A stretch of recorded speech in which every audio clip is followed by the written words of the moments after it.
जय हिंद, वंदे मातरम। स्वागत है आप सभी का आपके अपने YouTube चैनल जीके जीएस के भंडारा पर। साथियों, आज की इस वीडियो में एसएससी जीडी के 2019 से लेकर के 2024 के जीके जीएस के पीवाईक्यू प्रश्नों की सेट नंबर आपका ये 4 है और ये पेपर आपका 13 फरवरी 2019 को आयोजित किया गया था और ये शिफ्ट नंबर 1 है, जिसमें जीके जीएस के टॉप 25 प्रश्न पूछे गए थे। वो मैं आपको इस वीडियो के माध्यम से कराने वाला हूँ और एसएससी जीडी में 2019 से लेकर के 2024 तक जितने भी पेपर हुए सबके मैं आपको एक एक करके सभी सेट कराने वाला हूँ। तो लगातार अगर आपको एसएससी जीडी में अच्छा स्कोर करना है तो प्रीवियस ईयर प्रश्न आपके लिए सबसे ज्यादा जरूरी है, तो इसको आप लोग जरूर कर लीजिएगा। अगर आपको ये वीडियो पसंद आए तो वीडियो को आप लोग लाइक कीजिएगा, कमेंट कीजिएगा।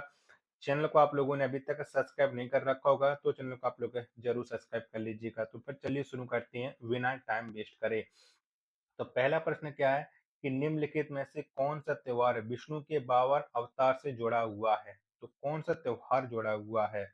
तो ओणम जो त्योहार है वो विष्णु के 52 अवतार से जुड़ा हुआ है। एक का तीसरा ऑप्शन है वो करेक्ट आंसर है, हो जाएगा।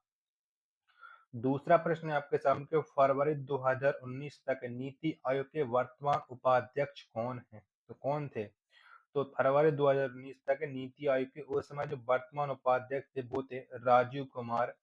दूसरा ऑप्शन राइट आंसर हो जाएगा। वर्तमान में कौन है ये आपको कमेंट बॉक्स में जरूर बताना है।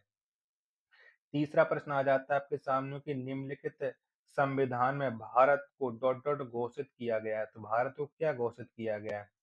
तो भारतीय संविधान में भारत को राज्यों का एक संघ घोषित किया गया है। तीन का तीसरा ऑप्शन है वो करेक्ट आंसर है, हो जाएगा। अगला प्रश्न आ जाता है प्रश्न संख्या 4 है आपके सामने कि निम्न में से कौन सा जल निकासी प्रणाली के प्रतिरूप का निर्धारक नहीं है? तो कौन नहीं है? 4 का आंसर आपको बताना है।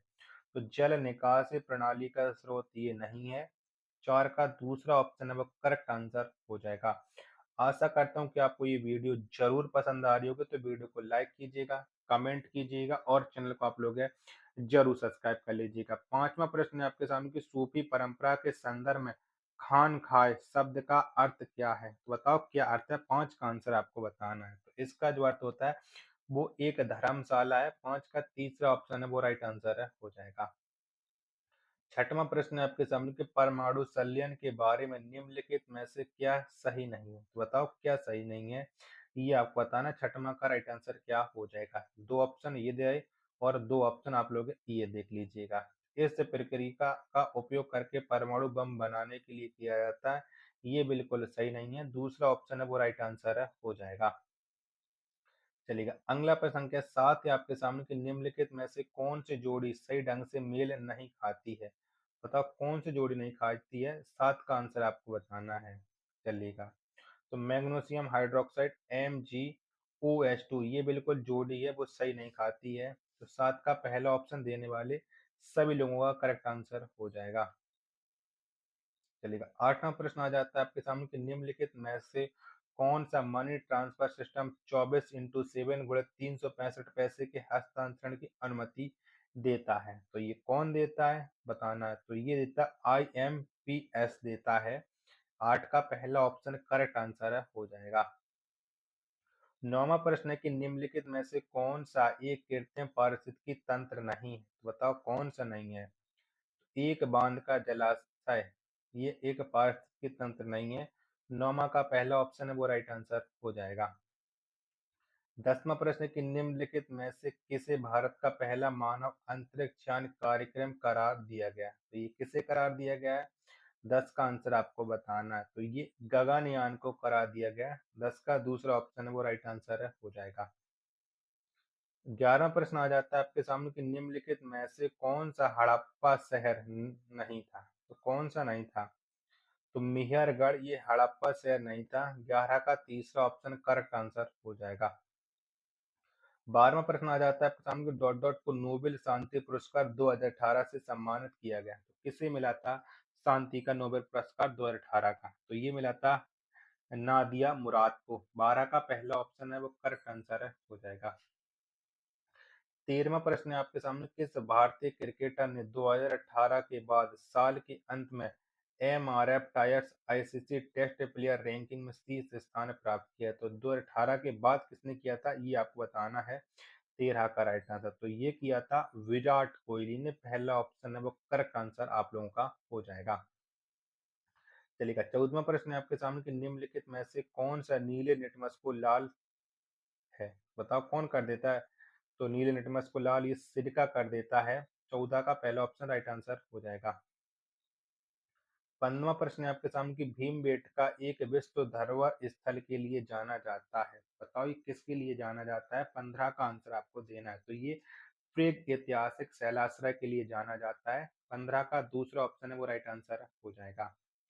16वां प्रश्न आपके सामने आ जाता है कि निम्नलिखित कथनों में से कौन सा मायोपिया के बारे में सही नहीं है। बताना है मायोपिया के बारे में।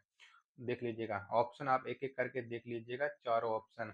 तो प्रभावित आंख में दूर की वस्तुओं की छवि रेटिना पर बनती है ये बिल्कुल गलत है। 16 का तीसरा ऑप्शन है वो राइट आंसर हो जाएगा। 17वां प्रश्न है आपके सामने उड़ीसा में बिंगरा क्या है। बताओ क्या है उड़ीसा में। 17 का आंसर आपको बताना है। ऑप्शन आप लोग देखते रहिएगा। कांटा और जलाना कृषि का एक स्थानीय नाम ये बिंगरा है। चौथा ऑप्शन राइट आंसर है हो जाएगा। 18वां प्रश्न है आपके सामने कि निम्नलिखित में से किस विकल्प को भारत में लोकतंत्र का तीसरा स्तर भी कहा जाता है। तो बताओ किसे कहा जाता है। स्थानीय स्वशासन को लोकतंत्र का तीसरा स्तर भी कहा जाता है। तीसरा ऑप्शन है वो राइट आंसर है हो जाएगा।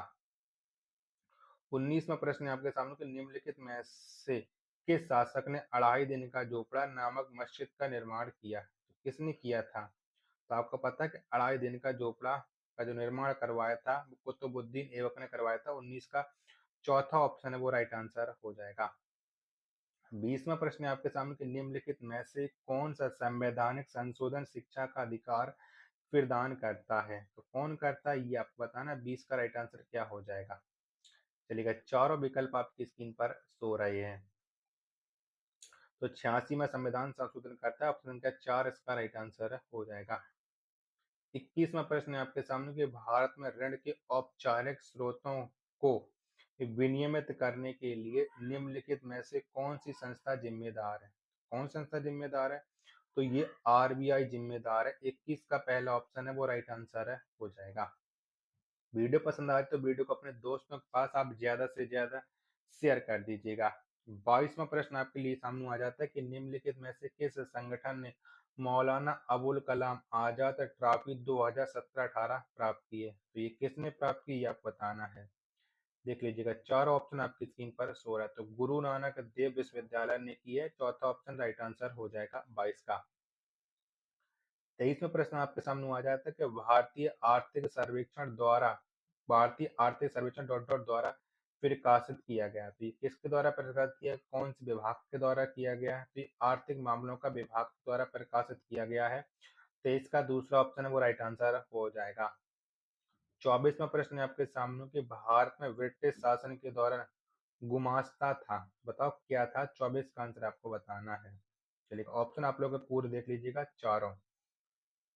तो ये था बुनकरों की निगरानी आपूर्ति एकत्रित करने और कपड़े की गुणवत्ता की जांच करने के लिए एक सवेतन प्राप्त करने वाला कर्मचारी था। पहला ऑप्शन राइट आंसर हो जाएगा। जीके जीएस का अंतिम प्रश्न पे संख्या 25 है कि निम्नलिखित में से कौन सी नदी प्रसिद्ध धुआंधार जलप्रपात बनाती है। तो कौन सी नदी बनाती है। तो ये नर्मदा नदी बनाती है। 25 का पहला ऑप्शन है वो राइट आंसर हो जाएगा। आशा करता हूँ कि आपको ये वीडियो पसंद आई होगी। तो वीडियो को लाइक कमेंट और चैनल को सब्सक्राइब करना ना भूलें। मिलते हैं अपने एक और नेक्स्ट वीडियो के साथ। तब तक के लिए धन्यवाद। जय हिंद वंदे मातरम।